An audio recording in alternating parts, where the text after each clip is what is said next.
সেখানেও আল্লাহর নবী ঈমান লেগে দিয়েছেন, বলেন সুবহানাল্লাহ।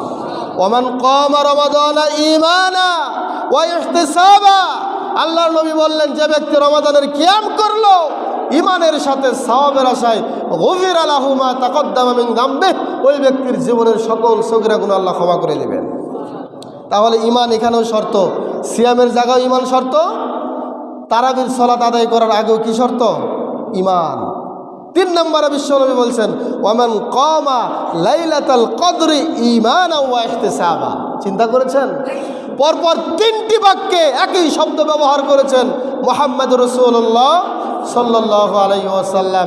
যে ব্যক্তি রমজানের লাইলাতুল কদর জাগলো ঈমানের সাথে সওয়াবের আশায়, ওই ব্যক্তির জীবনের গুনাহ ক্ষমা করা হবে।